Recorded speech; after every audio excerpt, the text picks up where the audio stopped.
now it's a problem. There's not some squeaking going on around here. But that's another class. Okay.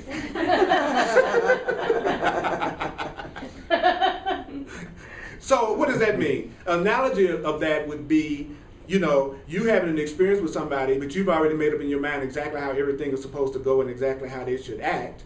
And then all of a sudden they did something, when you did something, they did something you did not expect. And now it looks like all this control that you thought you had over this person or over this situation is not there anymore, and it's failed you because you thought your safety rested in your believing that you could control the person or the situation. See, I think my safety comes from being able to control what you do and what you don't do, especially with somebody else. So all of a sudden you acted outside of what I wanted you to do. So you failed to keep the rules that I had come up with for your very existence. And since you're no longer acting the way I want you to, then he says what? He is afraid. Then I become afraid because I thought all the rules and agreements that we made up, I thought it was what protected me. And now you did something that I didn't expect you to do. You broke the rules that I made for you. Squeak, squeak. Watch what you're going unconscious on. Watch what you're going to sleep on. Watch what you're going to sleep on. I guarantee you it's the thing that you're doing to yourself the most. And that's why your ego is trying to make you go out. Because it's exactly what you're doing.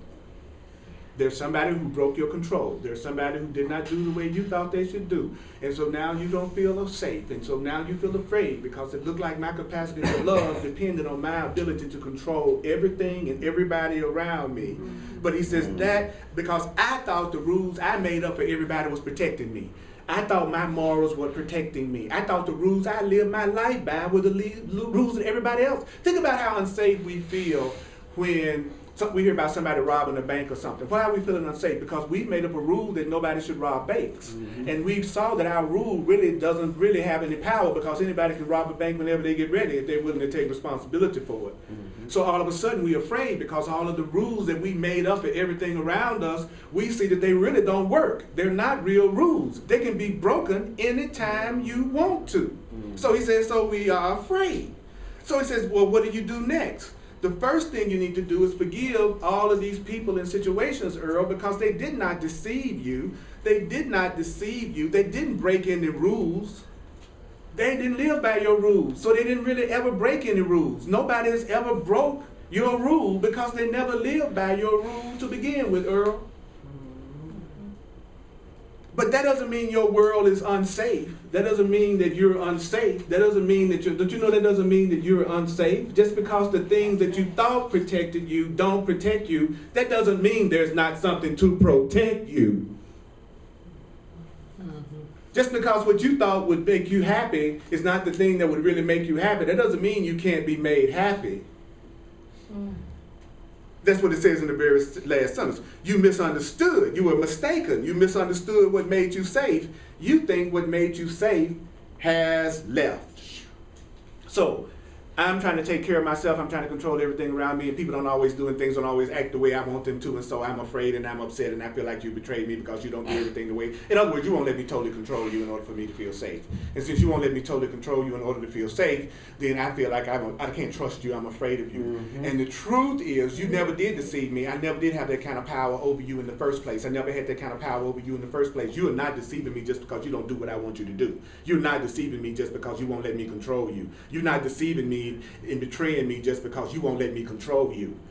See, that's waking up. When you wake up, you go, oh my God, I've been upset with people just because they won't let me control them. I'm upset with people because they won't let me control them. I'm upset with people because they won't let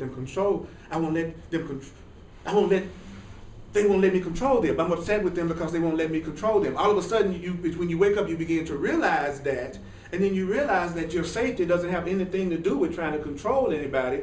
Your safety comes from the truth, knowing the truth, which is they didn't do anything to you in the first place because you're the one that's determining how you feel about everything that's happening to you.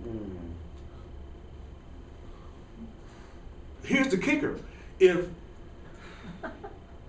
nobody has done anything to me, I haven't done anything to anybody. Yeah. I'm just as innocent. A ton of people could blame me all day long. Mm-hmm. I wasn't the kind of father I should have been. Okay. I wasn't the kind of uncle. Okay. Wasn't the kind of brother I should be. Oh, I wasn't the kind of mate I should be. Oh, I wasn't the kind. Oh, wow. What else did I not do? Go ahead. Get it all out. I don't mind. I don't feel attacked. I know it's not true, so you can say anything to me. Okay. What else did I do? Okay. I'm selfish as I can. In other words, once you really recognize that you have never been hurt by anybody, you also realize you've never hurt anybody either. That the only thing that's ever happened is both of you have given each other what you thought you deserved. That you just gave each other what you thought you deserved, even if you didn't know you thought you deserved it. See, I didn't even know that I thought I deserved some of the stuff I gave myself. Yeah. And I don't want to give it to me no more. I don't want to give fearful relationships to me anymore. I don't want to give lack to me anymore. I don't want to give pain and depression and fear to me anymore. I don't want to give any of that stuff to myself. Boredom. I don't want to give boredom to myself anymore. I want to give lack. You know what I'm saying? So how do I do that? How does a person give themselves that? How do they recognize how to break that pattern that keeps them stuck? Say, I made it up. I made it up. I made it up. I made it up. I'm doing it. I made it up. I'm doing it. I made it up. I made it up. I made it up. I'm doing it. I made it up. I'm making this up. I'm making this up. You're making it. I'm making this up.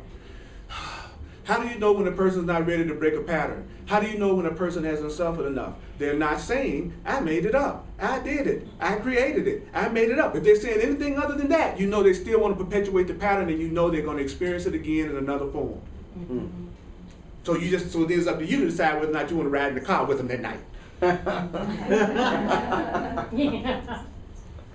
The person that plays the victim is the person that's going to become the victim again.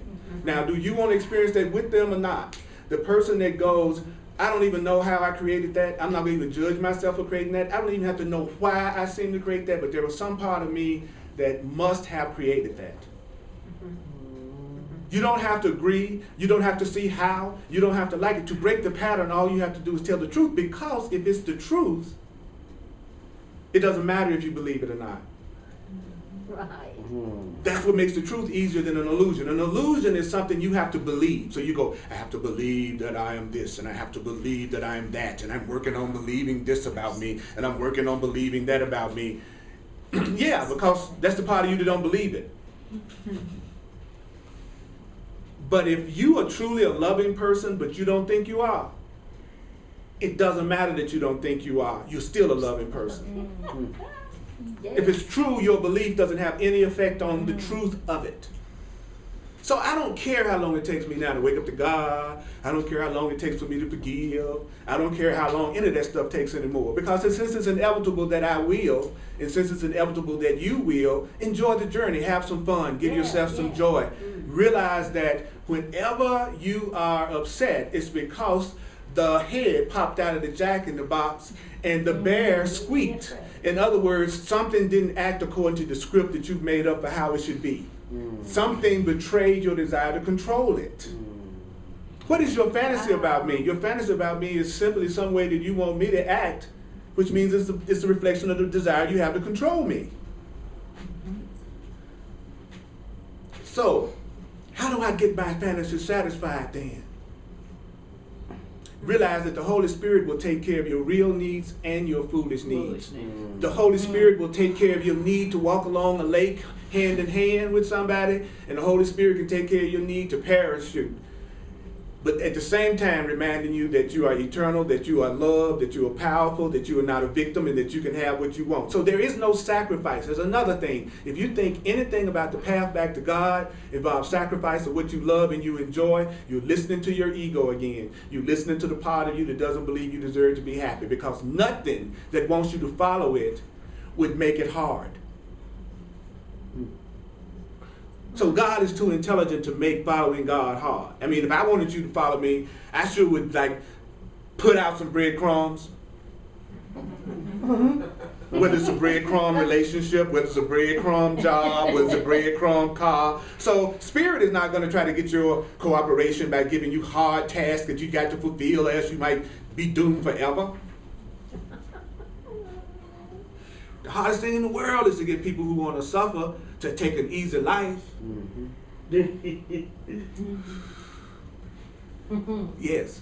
So speaking of suffering, Earl, I have this situation right now with this relationship where like, you know, like I have let this person down, you know, several times, and so I feel guilty, and so then I'm trying to like, you know, like in my mind I'm trying to make it like the way it was before, and so I'm trying to manage, trying to do all these things to try to make it the way it was before, and so then I'm doing all this to myself.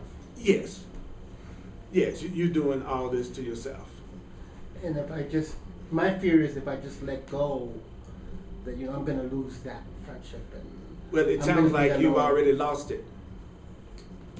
You're trying to get back something you think you've already lost. If it was a real friendship, you wouldn't be going through all this stuff that you're going through to try to make sure that you keep them. If it's a real friendship, he would want to join with you and get past the block as much as you would want to join with him. The truth is, we don't know how to do real nothing yet. And we're learning how to do real friendship. We're working toward real friendship. And so the best thing you could do for him is to realize that you're innocent. And out of your innocence, stop defending yourself. And out of your stopping defending yourself, then you'll be able to reach him. Because it's all your guilt and fear between you and him that's keeping you and him from healing. It's all the guilt you feel about what you think you've done that keeps the healing from happening. It's not the guilt that's making the healing happen. It's the guilt that's keeping the healing from happening. Because as long as you feel guilty, you're going to punish yourself by having him seem to be upset with you. And that's part of the punishment you think you deserve because you feel guilty. So it's letting go of the guilt that will break the pattern that keeps the problem going in your relationship with him. So what does that mean? Focus on who tells you you're innocent, what teaches you you're innocent, and who surrounds you with innocence. And as you realize your innocence more and more and more, you will feel less defensive. And when you feel less defensive, you will notice that he'll become more open and receptive to who you are and what you are about. So it's so cool, brother, because it means that, first of all, you can't control him. So you got to let him have whatever reaction that he wants to have. Okay, so that's you understanding that this is a jack in the box and you cannot control that jack in the box. But that doesn't mean that you are not safe. That doesn't mean that you are not innocent. That doesn't mean that you are not okay just because he's not acting the way you think you like him to act, which is to be your friend right now. So what's really hurting you is not the situation, it's your insistence on being friends right now.